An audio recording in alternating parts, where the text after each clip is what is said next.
Thank you. Great to be here again. So there's a bit of a change in the topic. Today's talk is an incomplete list of challenges and tricks. It's a bit of an extension of my talk yesterday, just to highlight some things in addition to some kind of general challenges and tricks. And during the talk, or at least afterwards and since, there have been some questions, and I try to put some stuff in here that can maybe more completely deal with some of the questions that some of you have asked me. So there we go. It does work when you just tap it. Thank you. So, as you know, yesterday, talking about using these long distal 088 guide catheters, the one that I'm using is the Zoom 88. What we do, as you know, is use a, sorry, I'm just getting used to the system, so I'm back here, got it, okay. Okay, sorry, I've got two screens here. So, in our world, we have a catheter, and we used a rotating hemostatic valve, typically. So the first thing that I saw was a big problem. These people are coming in for strokes. They often have difficult anatomy. So many of these cases in these octogenarians and 90-year-olds, you're using a reverse curve catheter. And so here you can see an example of what happens when you put your selective catheter, a 125 Simmons 2 catheter, through this 110 centimeter Zoom catheter. I mean, that is just not going to do it. You cannot form this catheter to select the vessel. So the first move was, okay, I've got to take this hemostatic valve off. So you can solve the situation by just advancing your selective catheter through the Zoom. But this is a real pain in the you-know-what, because you're rushing to get to this brain lesion, and your selective catheter and your guide catheter are not married. They're basically sliding because they don't have a fixed relationship. So this was pretty unsatisfying. I happened to luck out in a body intervention that I was doing. I found this little device. I don't know what it's called, but I named it. We call it the LSD, which stands for Little Screwy Device. But I did copy, I think it's a Merit device. So you may want to pay attention to it if you run into this issue, if you're using this device or similar. But you note that this hemostatic valve, which does not have an effusion port, is very short. Okay, if you compare it to a hemostatic valve, this really doesn't add much distance, and it solves the problem because you now have enough of your selective catheter sticking out of your guide catheter to actually do some work, and now you have a fixed relationship between your guide catheter and your selective catheter. When you get to your destination, you simply take this off and you hook it up to your RHV, and infusion. But this was a definite problem solver. So we have these stroke bags that when we come in, the things that we commonly use are ready to go. And this LSD, this little screwy device, is attached to every single little stroke bag.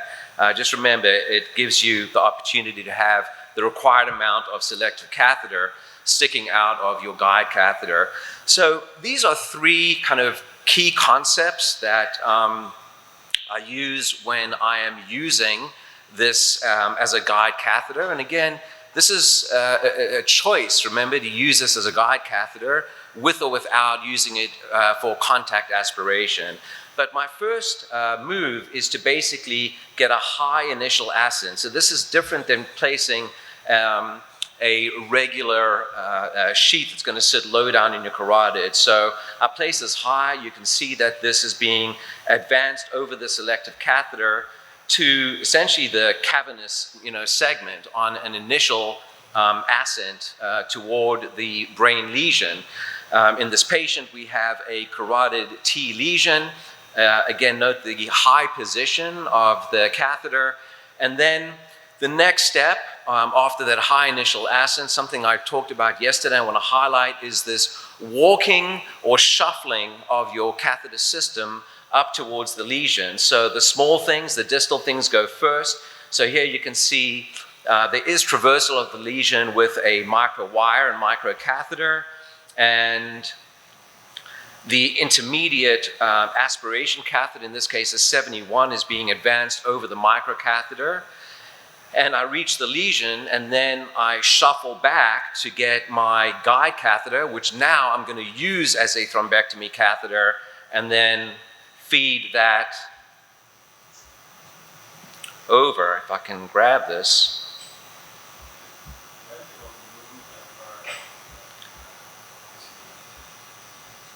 I need my IT person.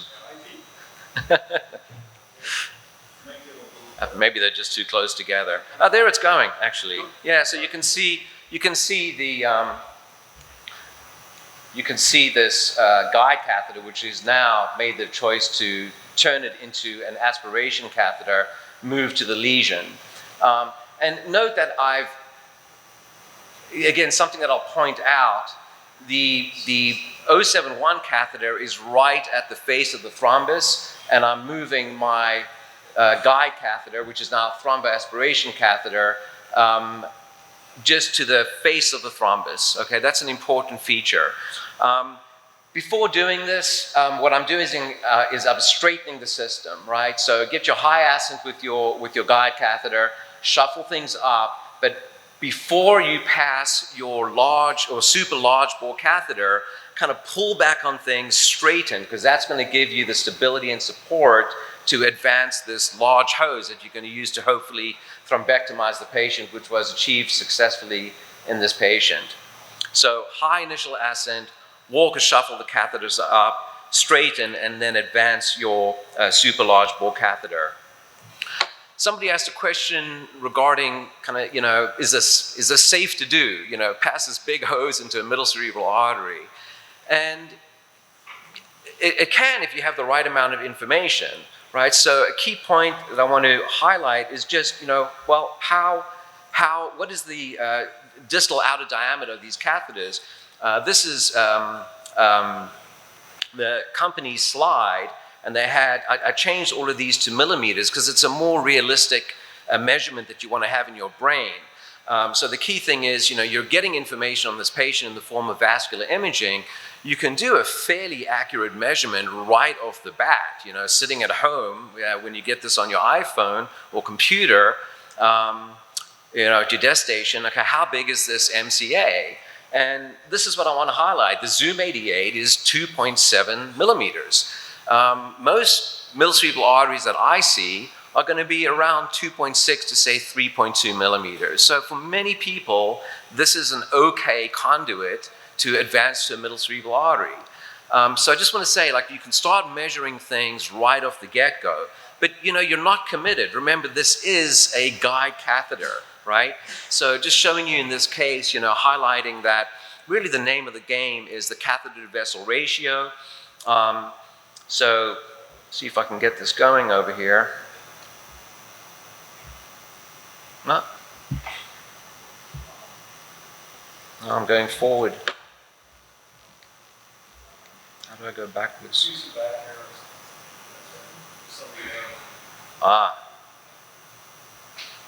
Okay. So I'm just having trouble with the movies.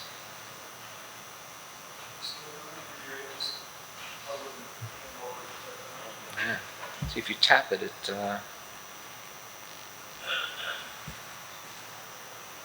yeah, the movie option doesn't highlight.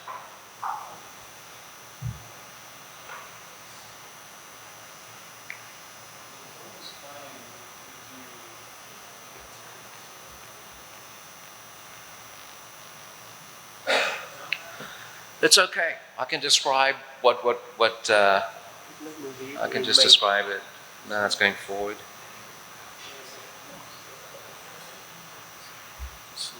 Yeah, so when I drag over it. But maybe do this and see if we go back. right? This is the one you want, right? Yeah, so when I drag over there, it should be a movie. Yeah, and then let's go, I'm over here. Did it start it? No. It's actually the second one was playing. It's okay. I'll just talk it through. May not be able to see. Yeah. It just won't pull up the bar. Yeah. That's okay. Okay. Yeah, we fly. Yeah, okay. We adjust. So essentially, this is the intermediate catheter over here that I'm going to move up. So the first thing is notice where the wire is. I haven't traversed the lesion. Sometimes you need to, but don't do it as a matter of habit. Get a nice wire. As you know, I like to use the 024, and I'm in the target vessel just proximal to the lesion, so I'm not intentionally interacting with the thrombus. So the first catheter that you see going up on the image to the left is the aspiration catheter. That's approved for aspiration. It's an 071. My guide catheter is waiting in the wings. So what I'm trying to say here is you have an opportunity. You can essentially look at your images and see how does the 071 or the aspiration catheter look within the vessel. And typically you'll see that there's space. And that automatically tells you that, okay, you have the option now of using the super large bore aspiration catheter, which is done in this case. So now you can see that there's a bit of a double image over here. So the 088 has now been moved just proximal to the thrombus, and I'm now relaying that clot. I'm pulling back on the 071 catheter.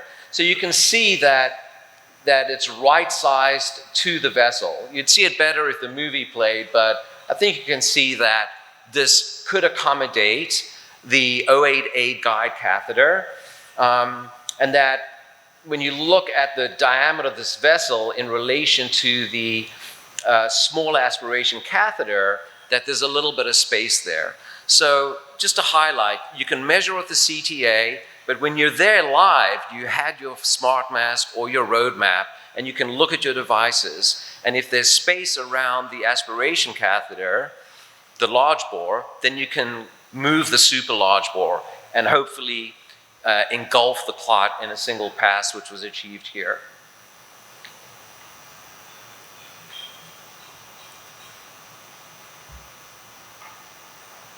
Oh boy.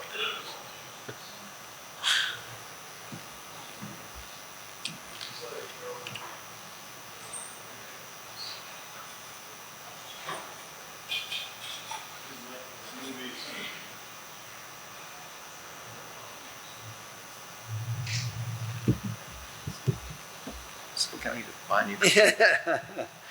All right, IT is back.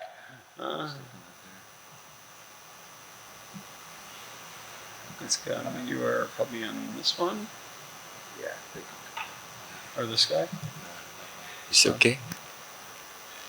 Okay, let's go to here and see what's up. Do you have any question so far? We can discuss also some question if there is any question.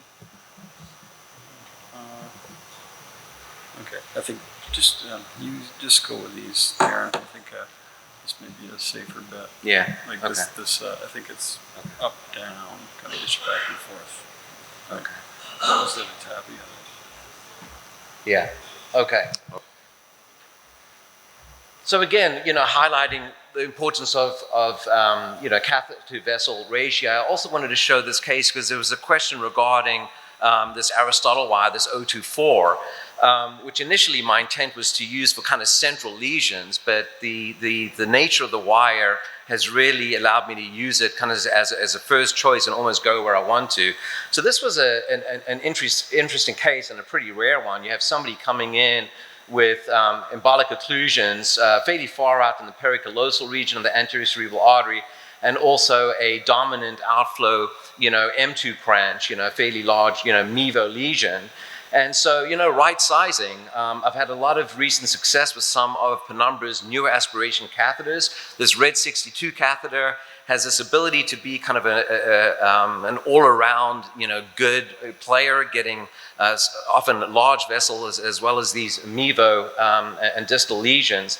So I used the red 62 to head out into middle cerebral artery and clean that out. And what I wanted to do was highlight this. I mean, if someone told me a year ago that I would take an 024 wire and put it where you see, this wire, I would not have believed it. But here you can see fairly distal placement of the 024 with the red 62 being passed fairly, distally and getting a nice cleanup. So again, I just want to highlight the functionality and safety of this wire that I've seen.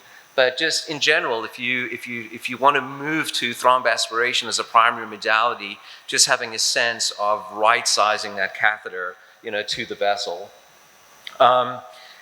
So one of the main issues, if you're choosing to use a guide catheter as an aspiration catheter, well, that's your guide.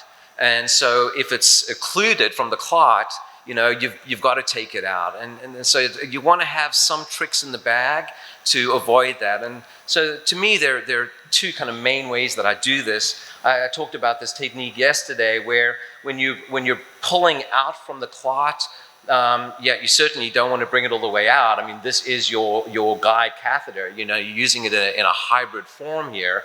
And so you have your aspiration on, and you're watching it. So here you can see there isn't, homogeneous filling of this RHV with blood. So the clot is on the end of the catheter, hopefully. You don't have flow. But when you pull it back, stay at the carotid terminus. Just kind of pull it back, and when you get to that carotid terminus, just stop. Take a bit of a lunch break, about 90 seconds to 2 minutes, and typically what you'll see is now this filling of the tubing with blood, which to me is usually an indicator that you've engulfed the clot. And now you still have access to your real estate. You can pull it down and do your control injection through the guide catheter and not have to pull it out of the body and re-access potentially complicated anatomy that you've already conquered. Just to highlight my new way of doing this is when I'm using this 8/8 guide catheter, I'm putting in a short sheath. That's what I've historically done. So I've now evolved to, look, if I'm putting in a short sheath, why don't I put in a long sheath? And that's that carotid placeholder. So, we've all seen this kind of anatomy, a reverse curve catheter floundering in the arch. You've got a patient stroking out, and you're just trying to find your road in a type 4 arch. And so when you find it, you want to keep it, and that's what using a quadraxial system affords you. So in this case, you're not going high, you're going low. You want to use a large sheath, an 8 French sheath. You don't need a long one. Use an 80 centimeter, and just keep it in that proximal cervical internal carotid. And then through that, you're going to fly in with your triaxial system of whatever you're using. I went through this yesterday, but in this case, Zoom 88, 71. And since I've now evolved to primarily, on my initial attempt, using thromboaspiration, I'm using a Zoom 35. And we'll go into just highlighting again why that's helpful.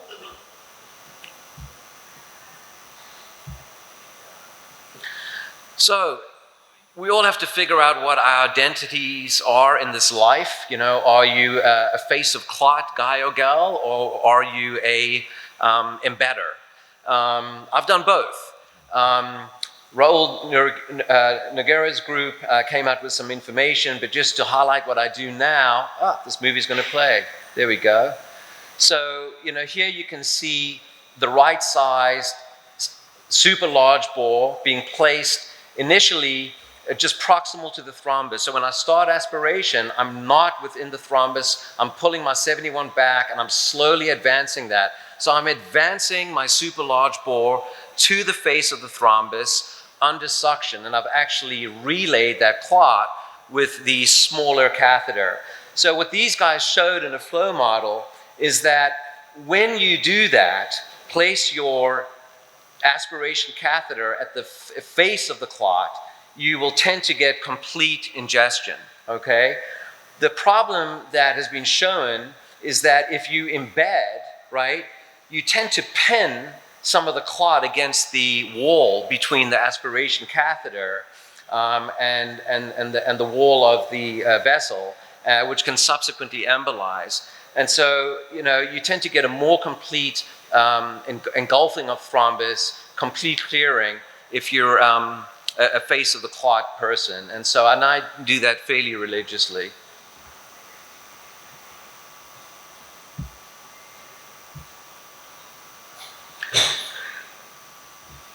So we've all been in this situation. You're trying to get up,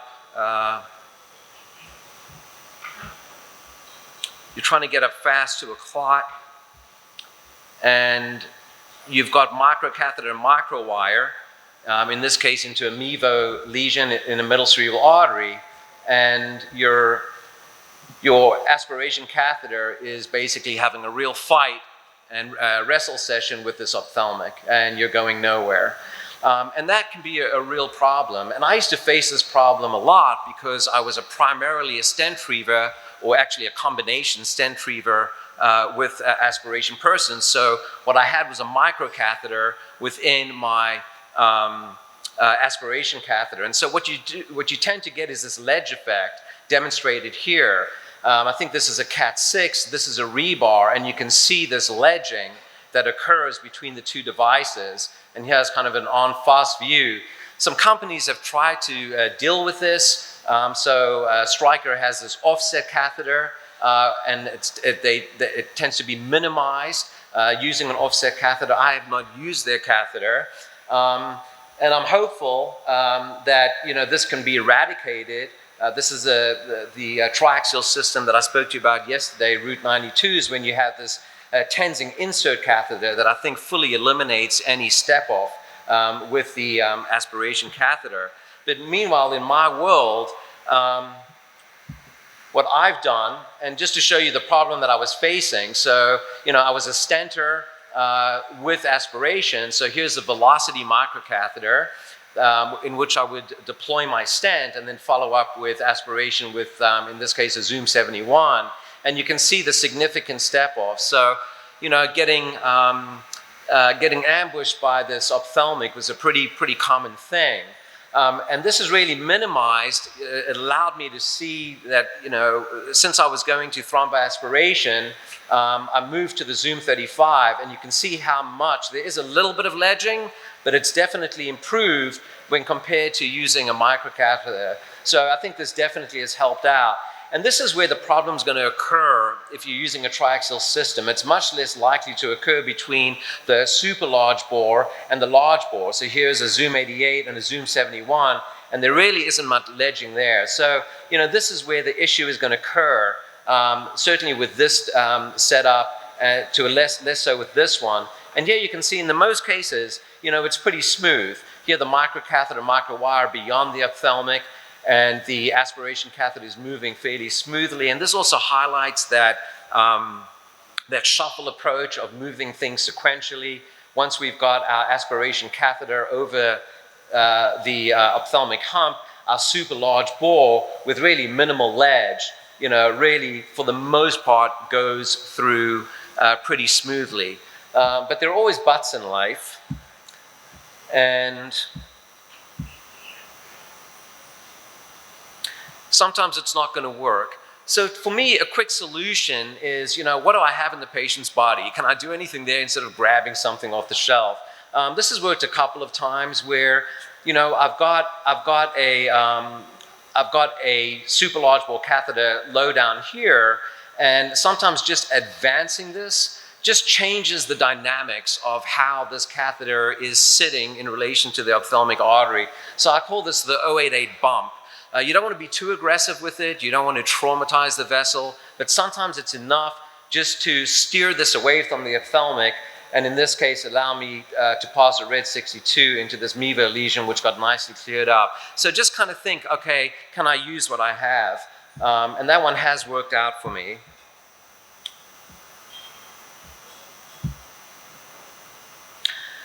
But you know, there are other things to use. So, you know, people have written, well, and, you know, sorry, another obvious thing is just basically getting distal purchase. So I've now spoken about, you know, trying not to interact with the clot. But, you know, if that's what it's going to take for me to get a super large bore, I'm going to do it. So often just getting distal purchase across the clot, straightening your system out, and then advancing your super large bore. People have described using double wire technique, double catheter technique, or either a balloon. To me, that doesn't make sense because you can use a stent retriever. That really makes sense because a stent retriever can work to help get the clot out, right? So you can kind of kill two birds with one stone here. And, you know, I find that this almost always works. In fact, I'm not sure it's never not worked. If I'm struggling, I deploy a stent. So here you can see a stent's deployed, and it really lets you ride your super large bore, you know, over the ophthalmic. So it's very quick to do. So for me, it may be a change up if my system's not working right, because you need a microcatheter to deploy the stent.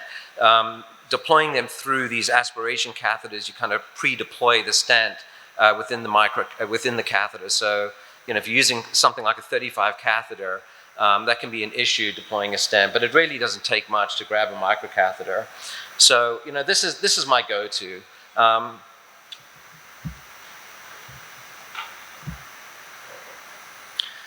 So this is something we all face, you know. It's one thing to get a good device at a clot. You've got a good chance of getting it out, but you've got to get there first. And really, the two main things that are obstacles in our game are age and tortuosity. And, you know, we've all been in the situation where, you know, you've got a type 4 arch, you've got a wire up, and you try and advance your selective catheter, and you're herniating and just floundering in the aorta. So this is something that I routinely use, and it seems to be a very consistent lifesaver. What I do is I'll get the wire up, okay? In this case, it's important to use an exchange length 035 wire. I like the Advantage wire from Terumo. And then what I do is I advance a 4 French. It's a 125 centimeter 4 French glide catheter. So this is soft, and it tends to follow that exchange length wire. But even though it's soft, in combination with the wire, this catheter tends to allow you to then advance your sheath. And so even with somebody with this horrific anatomy, as you can see here, I'm able to get a Zoom 88 essentially above this additional, you know, anatomic challenge beyond the type 4 with this roller coaster loop within the cervical internal carotid artery. Here's my Zoom 88. So this trick of getting an exchange length wire and using a 4 French 125 centimeter glide cath is critical, which is why this catheter is saying to you, keep me on your shelf. Empty lesion, once we perform this maneuver, no problem getting a Zoom 71 out and clearing this up. Marrying these two tricks of stent retriever and this 4 French angle glide catheter can really do amazing things. Here you have somebody with an extensive carotid T lesion, and again, just a horrific type 4 arch where I've got to get into this left carotid. Using that trick of exchange length 035 wire, the 4 French glide catheter, I was able to get this 8 shuttle into the cervical internal carotid, but still the anatomy was such that trying to get my super large bore aspiration catheter up was still herniating things down. So, you know, this has helped me gain some proximal purchase. Now I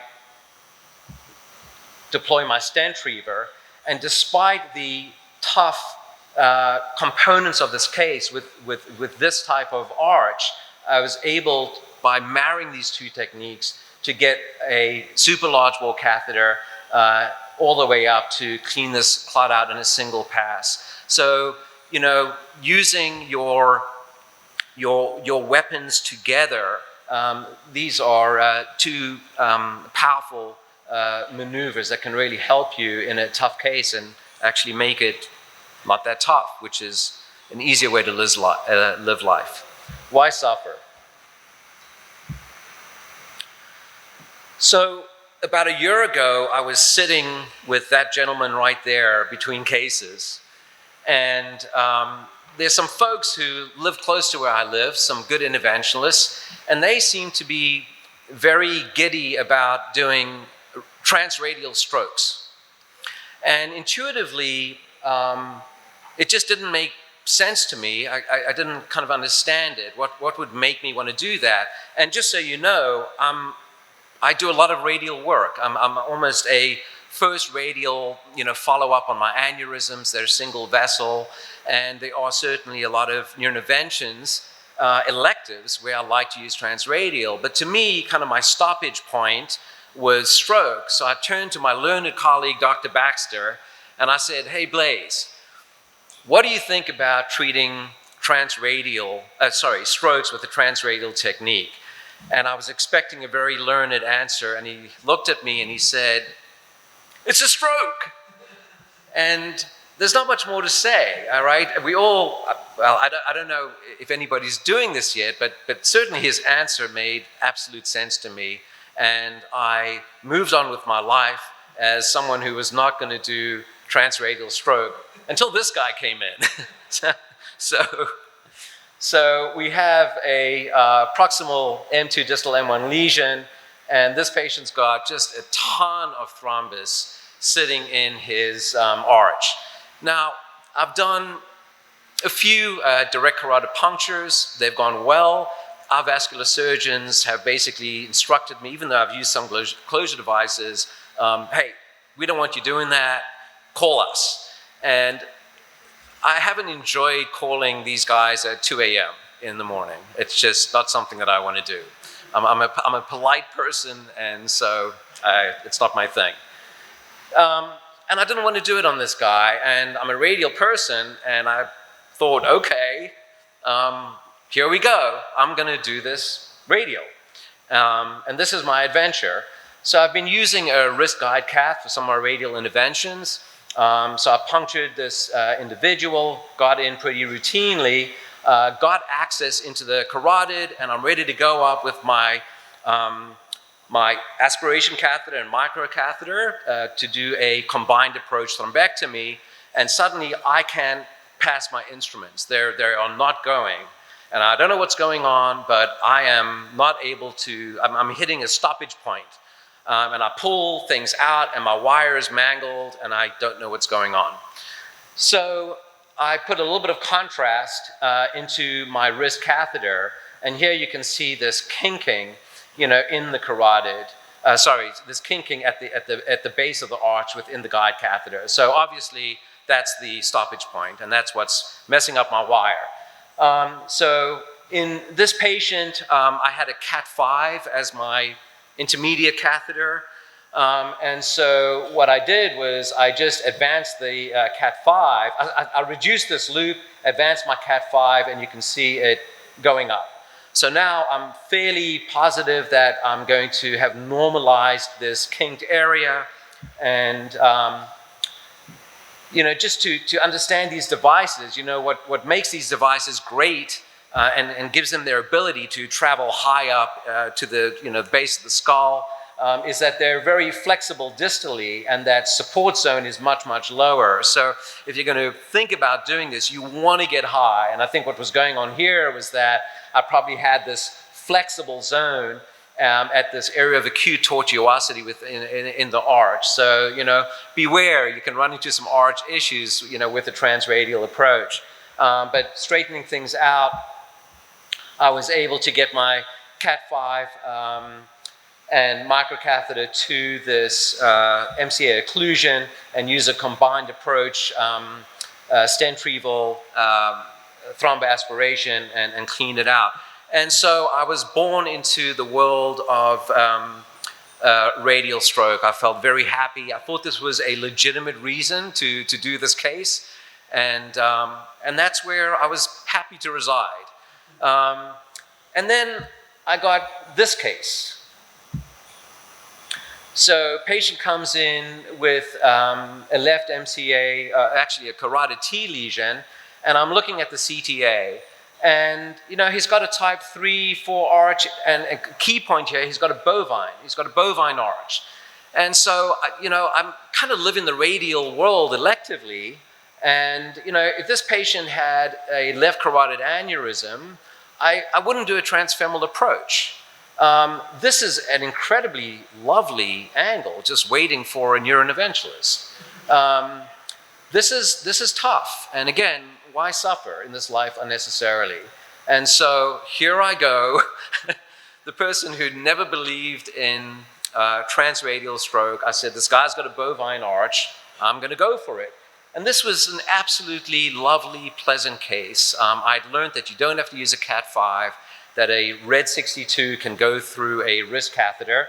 And you can see this angle is absolutely lovely.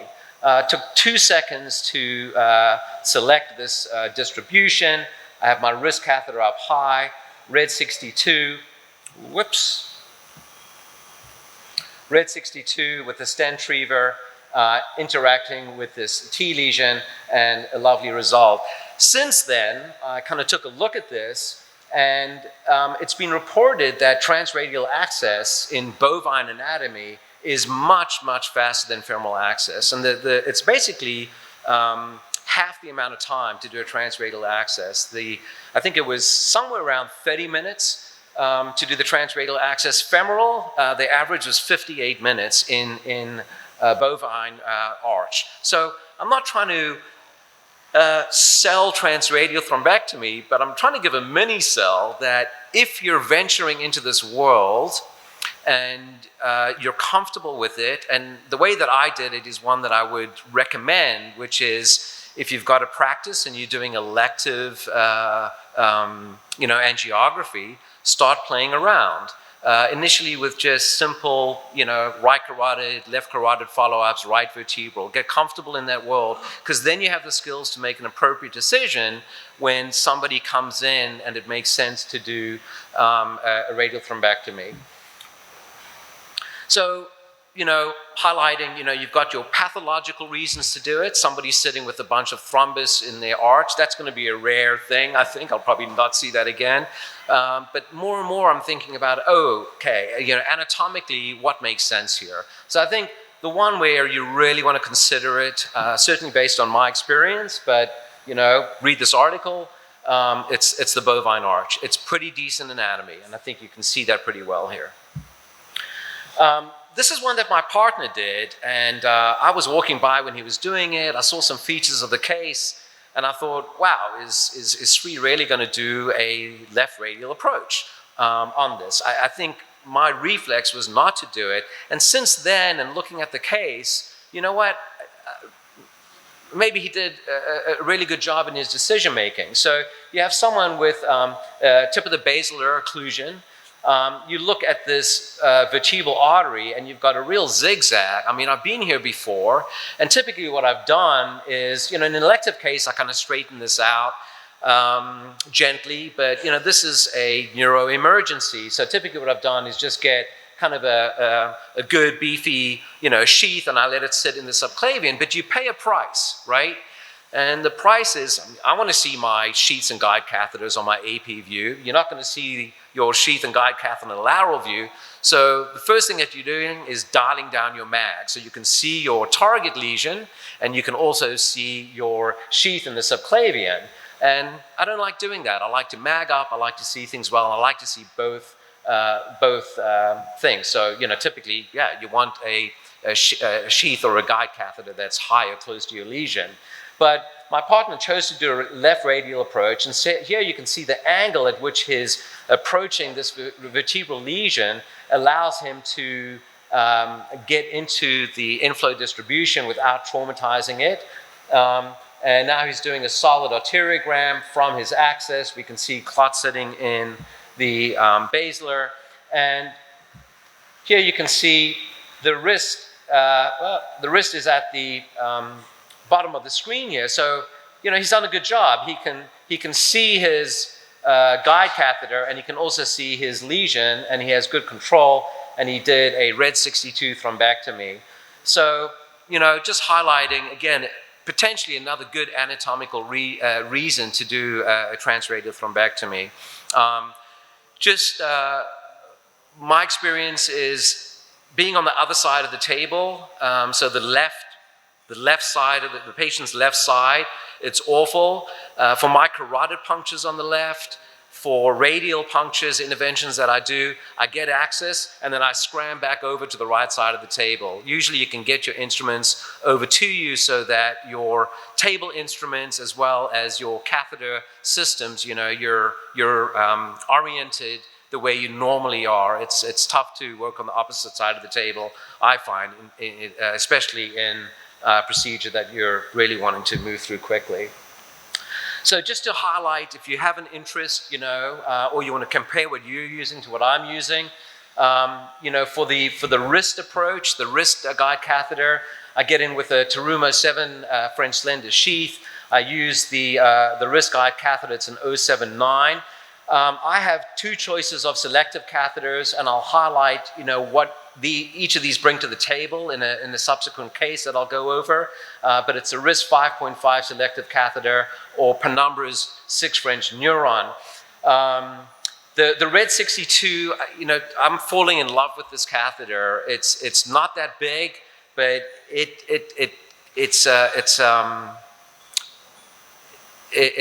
forgetting the terminology. It's a good all-around catheter, big vessels, small vessels, and it fits through the wrist device. So I'm using this more and more. And again, the Aristotle wire. So question, can we use a super large bore catheter from the radial? The answer is yes, and I'm going to show you. So I have a case, and I'll highlight what I use. So the Zoom 88 and Trackstar. Trackstar is basically a short Zoom 88, and using a 7 French slender sheath, which I initially dilate just to get this system in. The O Advantage is my 035 wire, and then typically a 6 French neuron selective wire. I have not had the opportunity of using the ballast sheath by Bolt. You guys are still here. I thought you'd left, so good, you'll be happy with me.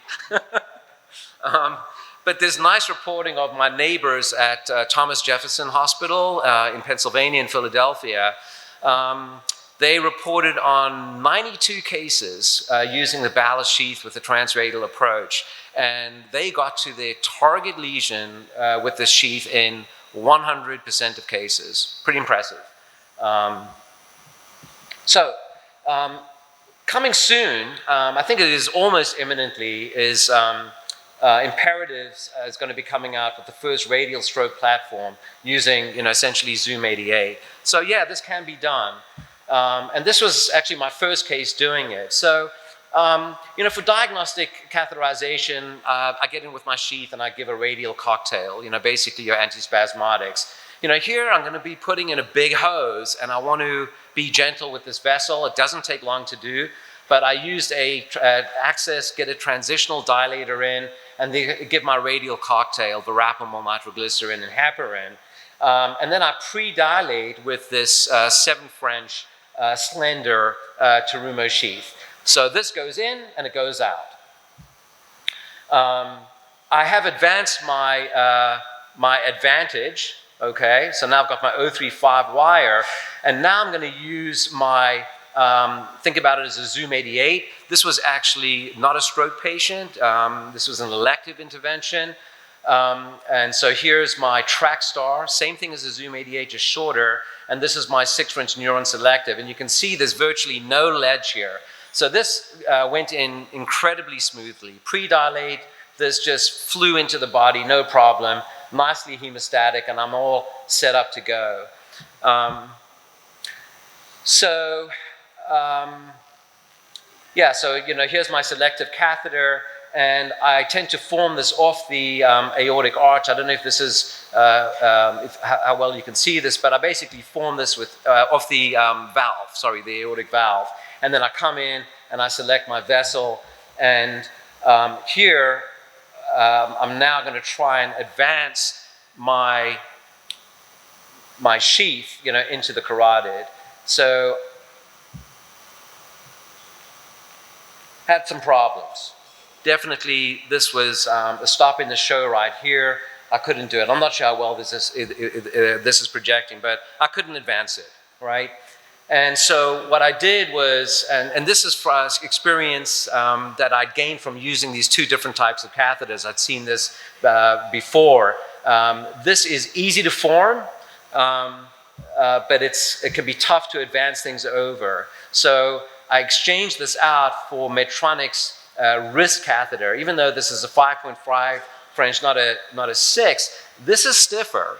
All you typically need to do is park this in the vessel, and you can typically advance your sheath or guide catheter over this. So these are hard to form, but provide better support than the neuron selective. The neuron selective is easier to form, but it herniates far more easily. So kind of a very useful tip.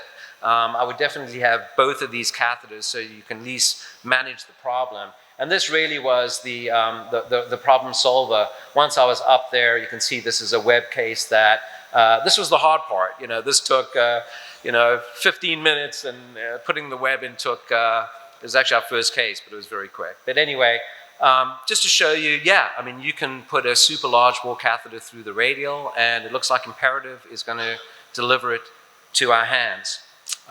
Thank you. Thank you very much. Thank you. We are a bit beyond time, I think. So I can allow one question, if there's any.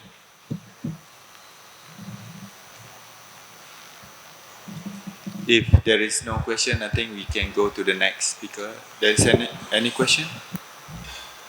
Thank you. Just one quick word. Yeah, I think we go to the next speaker.